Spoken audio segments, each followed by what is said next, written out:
Welcome to a journey through time, where the very power of nature was harnessed to change the world forever.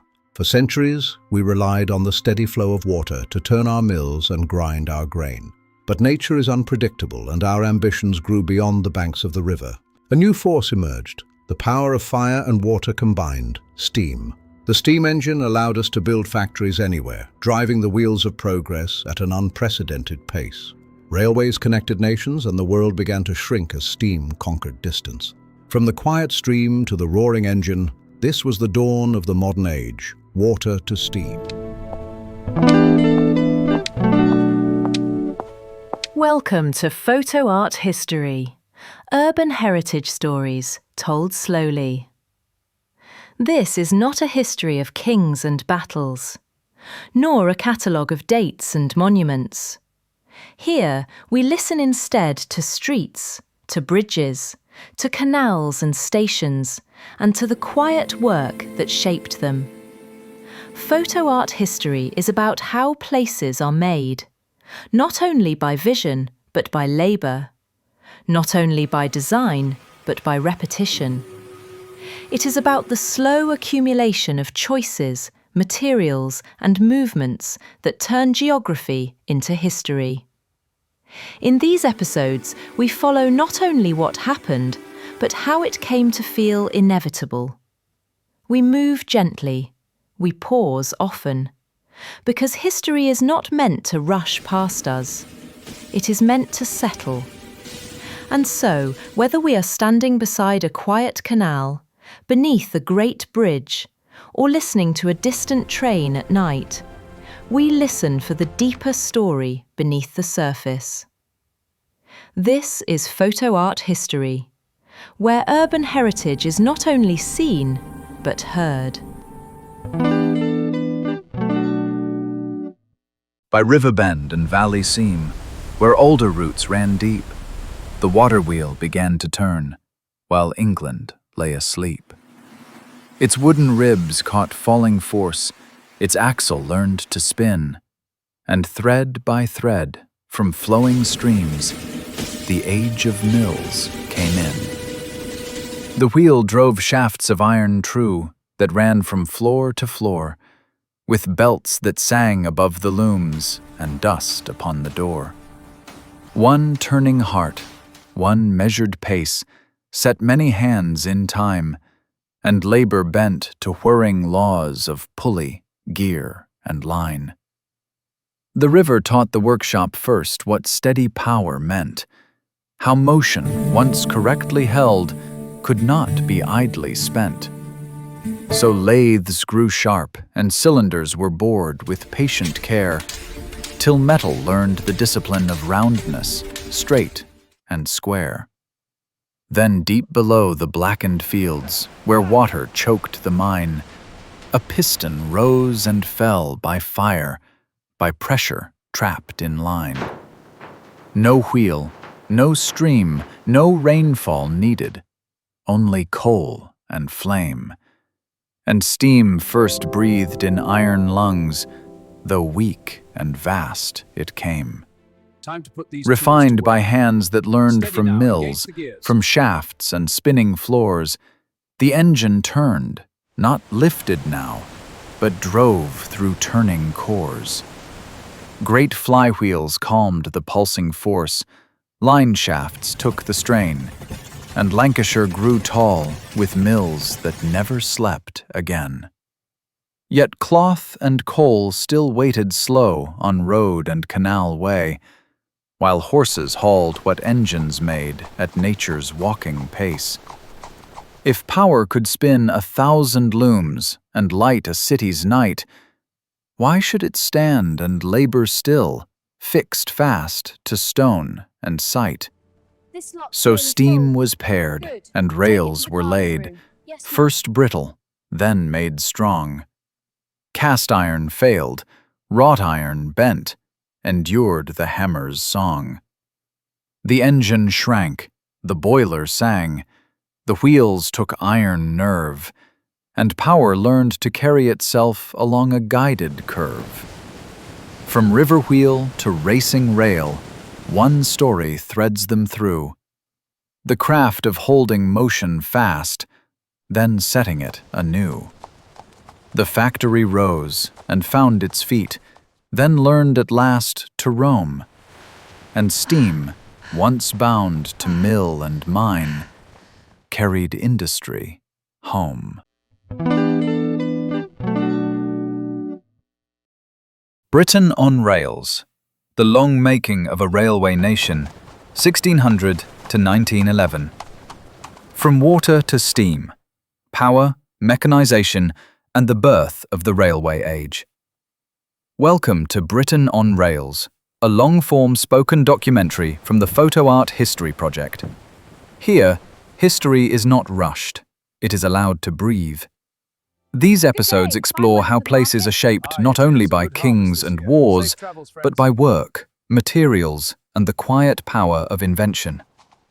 In today's program, From Water to Steam, we follow the hidden engineering story that leads toward the railway age. From turning water wheels on riverbanks to iron rails crossing a nation. Settle in. Listen for water, then iron, and then steam. Before the railway, Britain was already a nation in motion. Not motion across the land at first, but motion within it.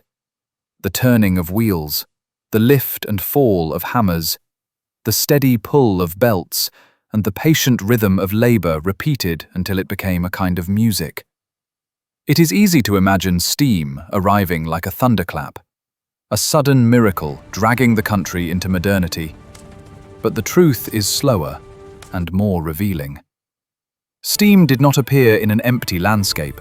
It entered a Britain already dense with workshops, mills, and mines, and with centuries of quiet experiments in how to multiply human effort. If you stand beside a river in the English North or the Scottish Lowlands and watch the current gather itself around a bend, you are watching one of Britain's first great industrial fuels. Long before coal was burned in boilers, water was harnessed in wheels. And those wheels taught the nation how to think mechanically. Water is not merely a force, it is a schedule. It rises and falls, it freezes, it floods. To build with water power is to build in negotiation with nature. Every mill is a compromise between engineering and weather. And yet, from these compromises came systems. From systems came precision. From precision came scale. The problem became not simply how to make a wheel turn, but how to carry that turning into the places where work is done. Because a railway is not, at heart, an engine. It is a solution to movement, a way of guiding force along a chosen path. Where falling water gave greater force. In both cases, the wheel became a hinge between nature and labor. Buildings were shaped around power, not merely to shelter workers, but to organize motion itself. You can still read this logic in old mill towns. Rivers narrowed, channels cut, weirs built. The landscape reshaped into a machine. But water imposed limits. Factories had to go to rivers. Industry became bound to place. A dry season could silence production. A flood could break a wheel. And yet, within those limits, something remarkable emerged. A culture of mechanics, of maintenance, of tolerances, of reliability. Millwrights, smiths, carpenters, and engineers learned to think not only in materials, but in motion. This was the quiet workforce that would one day make steam practical and railways inevitable. Chapter 2. Mechanization begins. The next great step is not steam, it is organization. Once a wheel turns, the deeper question is no longer how to create motion, but how to share it. In early mills, power does not travel invisibly. It travels in wood and iron, along shafts, across belts, through pulleys that turn with a soft, relentless patience. A great horizontal shaft carries the turning from the water wheel. From it branch smaller shafts. From those, belts descend or rise. And slowly, carefully, motion is distributed through the building. This is where the factory becomes a diagram, not merely a place of shelter, but a map of power. Machines are placed not only for convenience, but for their relationship to motion. Work begins to orbit around the turning shaft. This is a subtle revolution, not loud, not dramatic, but enduring. Because for the first time, power is no longer tied only to a single point. It can be carried, split, redirected. As mechanized spinning and weaving develop, these systems grow more intricate, not because the idea is difficult, but because the consequences are demanding. A slipping belt can ruin a day's production. A misaligned shaft can shake an entire floor. A broken bearing can silence a building. And so a new discipline emerges, a practical science of motion, of tolerances, of wear, of maintenance. This is where engineering ceases to be merely inventive and becomes systematic. And something else begins to change. Time. When power is shared across a building, work becomes synchronized. One wheel slows, and everything feels it. The factory begins to breathe as a single organism, pulsing, resting, straining. This is not yet the railway, but it is already the logic of the railway. Because what is being learned here is not how to move people, but how to move power, predictably, reliably, across space. Once a nation learns that, it is only a matter of time before power begins to carry itself. Chapter 3. The Limits of Water. For all its quiet strength, water has boundaries. It offers power, but only on its own terms. A river flows when it will. It swells with rain. It weakens with drought. It freezes. It floods. For the mill owner, this means uncertainty. A wheel that turns today may stand silent tomorrow, and silence in an industrial world is costly.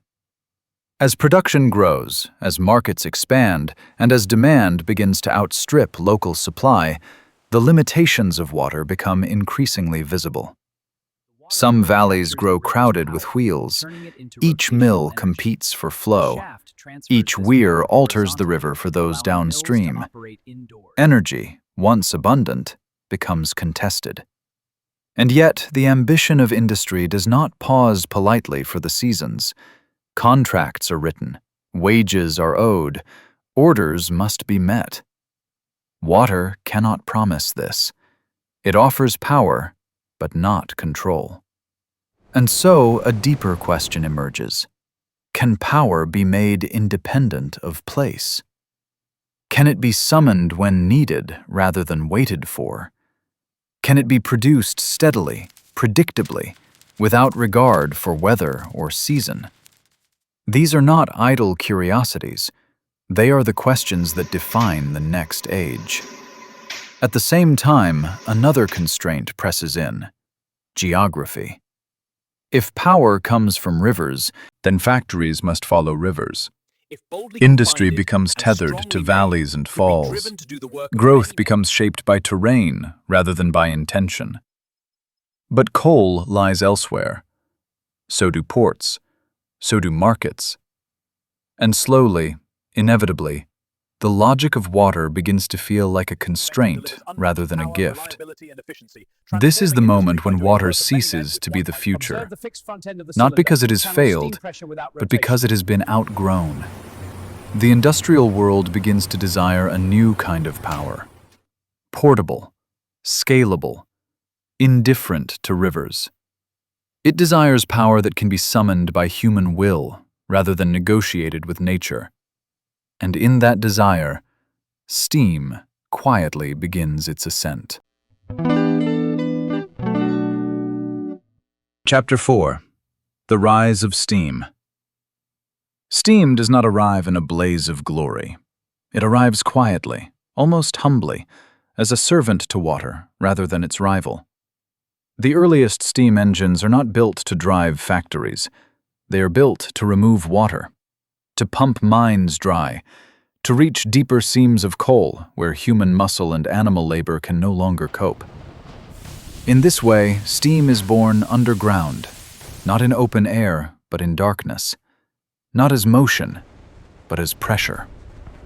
The atmospheric engines of the early 18th century are massive, slow-moving structures. They breathe in steam, then collapse it into vacuum, using the weight of the air itself to drive their pistons. They are not elegant, they are not efficient, but they are relentless. Day and night, rain or drought, they do not wait for rivers. They answer only to fire. And this is the quiet revolution. For the first time, power is no longer borrowed from the landscape. It is made. Fire heats water. Water becomes steam. Steam expands. And in that expansion, force is born. This force is invisible. It has no current, no falling motion. It exists only within iron and fire. At first, steam does not replace water. It complements it, pumping where water cannot reach, supporting where water fails. But over time, something changes. Engineers begin to ask a new question. If steam can lift water, can it also turn wheels? If it can push pistons, can it be harnessed for rotation? This is where steam begins to step out of the shadows of the mine and into the daylight of industry. Refinements follow. Condensers separate heat from motion. Fuel is saved. Power becomes more predictable. And slowly, steadily, steam learns to behave like a gentleman. Disciplined, repeatable, reliable. This is not spectacle. This is maturation. Because only when steam becomes reliable does it become revolutionary. And in becoming reliable, it quietly prepares itself for motion beyond walls, beyond buildings, and eventually, beyond place itself. Chapter 5. Power transmitted. From mills to motion. By the late 18th century, Britain has learned something quietly profound. Power does not need to remain where it is made. It can be guided, divided, redirected, and shaped to purpose. This is the invisible inheritance of the mill, not the wheel itself, but the idea that motion can be organized. In factories, shafts carry rotation through space. In time, engineers begin to imagine motion carried not through rooms, but across landscapes. The principle is unchanged, only the scale transforms. A crank becomes an axle, a shaft becomes a driving wheel, a belt becomes a rail. Where once power was passed through leather and wood, it is now carried through iron and steel. This is not merely mechanical adaptation. It is a change in imagination. For the first time, engineers begin to think of power not as something that turns tools, but as something that moves itself. This is where the railway is conceived in spirit, long before it appears in iron. It is important to pause here, because the railway is often treated as an invention, a machine, a marvel, but more truly, it is a system. A system for guiding force, controlling friction, and sustaining motion over distance. And all of these problems were first encountered and first solved inside the mill. The railway is, in this sense, a mill turned outward. Its machinery no longer contained by walls, but laid across fields, valleys, and towns. Power no longer turns things in place. It carries itself across space. And once power can move itself, everything else begins to follow. Goods, people, time. Chapter 6. Iron roads before railways. Long before steam learned to travel, the railway already existed. Not as speed, not as spectacle, but as path. In coalfields and quarries, across estates and into ports, wooden rails first appeared. Quiet, straight, and purposeful. They were not built for passengers. They were built for weight, for coal, stone, and iron. A wagon drawn by a horse could carry far more on rails than on earth. Friction was reduced. Effort was multiplied. The ground itself was turned into a machine. These early wagonways were humble, narrow, local, often temporary. But they embodied a radical idea that movement itself could be engineered. Wooden rails were soon capped with iron. Iron rails replaced wood, and the path grew stronger, straighter, more enduring. Plateways guided flanged wheels. Edge rails demanded them. Slowly, a dialogue formed between wheel and rail. This was not yet the railway age, but it was already railway thinking. The railway is often imagined as beginning with the locomotive, but in truth, it begins with the route. A fixed path, a commitment in iron, a declaration that movement will happen here and not elsewhere. Once laid, rails reshape the land. They demand bridges, cuttings, embankments. Even without steam, the railway already begins to impose its will upon geography. And yet, these iron roads remain dependent on muscle, on horses, on gravity. The path exists. The system exists. What it lacks is a new kind of motion. It is here, on these iron paths, that steam will finally find its natural road. Chapter 7. Steam takes to the rail. When steam first meets the rail, it is not welcomed with certainty. It is met with curiosity, with doubt, and often with quiet disbelief. For generations, motion along rails had belonged to horses, to gravity, to slow, familiar rhythms. The idea that fire and water might replace muscle seemed unnatural, even reckless. Early attempts are experimental. Some engines move clumsily. Some break their own rails. Some frighten livestock and onlookers alike. Steam does not glide at first. It stumbles. It learns. It improves. And yet, with every trial, something becomes clear. Steam belongs here. On rails, friction falls away. Weight becomes manageable. Force becomes efficient. The railway offers steam what roads never could: a predictable surface, a guided path, a mechanical partnership. And steam offers the railway something entirely new: independence from muscle, freedom from gravity, continuity of motion.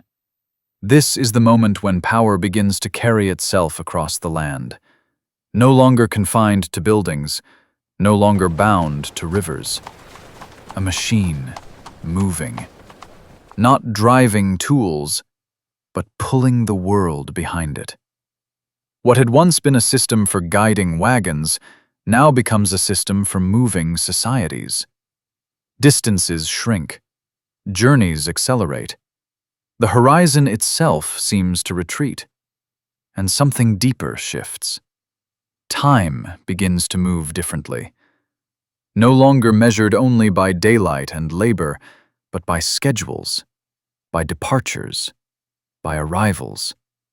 The railway does not merely move things faster, it teaches a nation to think in motion. And once a nation thinks in motion, it can never fully return to stillness. Chapter 8. The Railway Nation is Born. When the first great railways open, they are not merely new routes. They are new ways of imagining distance. Cities that once felt far apart now lie within a day's travel. Markets widen, labor moves, goods flow with a steadiness never before known. But the deeper change is not in speed, it is in coordination. For the first time, Britain begins to move as a single system.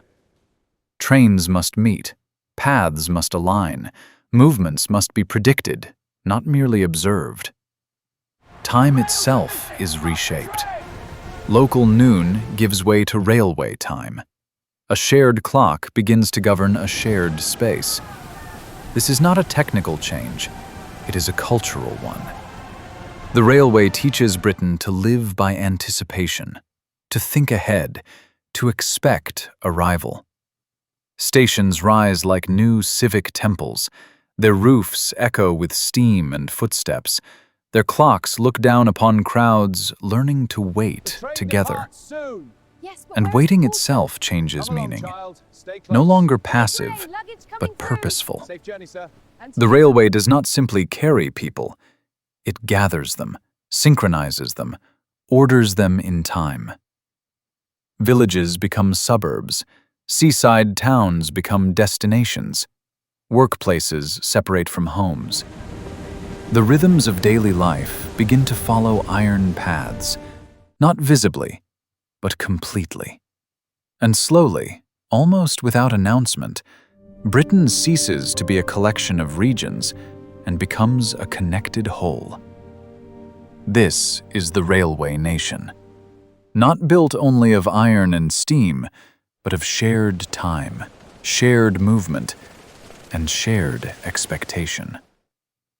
A nation learning to live in motion. The engine learned to move at last on rails of measured span, a furnace heart on turning wheels, the work of fire and man. It left the mill, the yard, the pit, the river's narrow reign, and carried power outward now, across the widening plain. At first the iron fractured hard beneath the pounding load, cast rails that cracked like winter glass along the wagon road. But hammers rang in smoky sheds where glowing billets lay, and wrought iron bent and would not break to find a longer way. The boiler swelled, the pistons drove, the valves learned when to breathe, each motion timed by human hand and measured to a leaf. From workshops thick with oil and soot, new disciplines arose, the science born of practice first, before it learned its prose. Great furnaces along the line drank coal and air and night, where steel was born from tempered fire and cooled to carry might. No longer soft, no longer short, the rails ran straight and far, binding town to town as if they were a single yard. The stations grew like iron halls where clocks replaced the sun, and time itself was cut and set to match the engine's run. The whistle spoke in measured calls across the waking land, a language shared by port and mill, by labourer and hand. With steel beneath and steam above, the engine learned its speed. Through cutting, curve and climbing grade, it answered every need. Coalfields fed the furnaces, mills fed the rolling rail, and cities swelled where iron threads converged in smoke and hail. What once was craft and place and pace became a wider frame, a nation taught to move as one by pressure, heat and flame. The market spread, the people moved, the night grew bright with work, as distance bowed to turning wheels and time was made to serve. From steam to steel the story ran, not sudden nor complete, but shaped by hands that learned to hold both power and restraint. For in the rail and furnace glow, one truth was hammered clear: that motion, once made strong and true, could carry whole lives near. Chapter 9. Steam, Steel, and Society. Once the railway is established, it begins to fade into familiarity. Not into insignificance, but into background. Its presence becomes assumed, its absence unthinkable. Cities grow along its lines. Factories gather near its stations. Housing stretches outward along its reach. Work and home drift apart, connected daily by iron threads. The railway begins to define the shape of the modern city, not through grand plans alone, but through quiet repetition. A bridge here, a cutting there, a station becoming a neighborhood. Railways do not merely pass through towns, they sculpt them. And beyond the city, they reshape the countryside. Viaducts stride across valleys, embankments redraw fields, tunnels carve unseen corridors through hills. The railway becomes part of the landscape, and the landscape becomes part of the railway.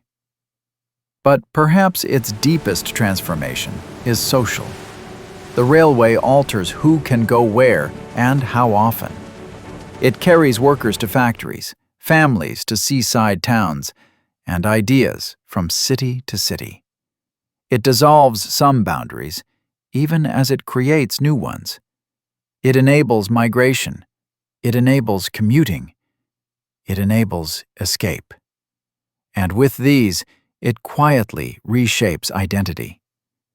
The railway does not merely carry society. It becomes part of how society understands itself, as something that moves, that connects, that does not stand still. And yet, even as steel spreads across the land, the older rhythms do not vanish.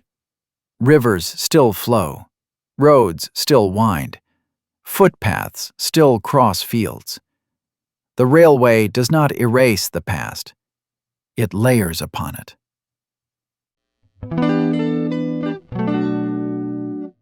Epilogue. From Rivers to Rails. If we return now to the river where our story began, it is still flowing, quiet, persistent, unconcerned with what has risen beside it. Some mills stand empty now. Some wheels are stilled. Some channels run dry. And yet the logic they taught remains.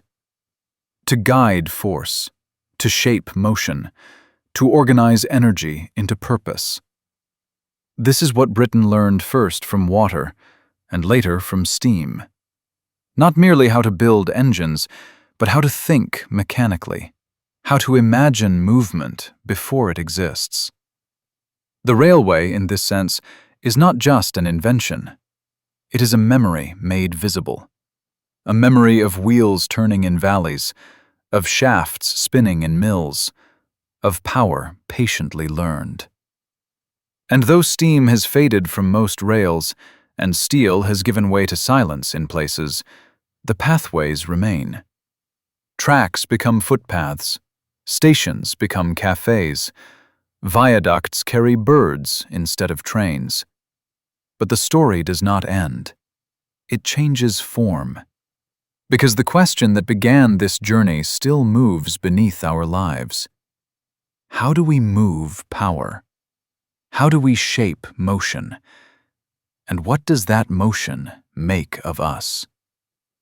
In following water to steam, and steam to rails, we follow not only machines, but a way of thinking, a way of shaping the world, and being shaped by it in return.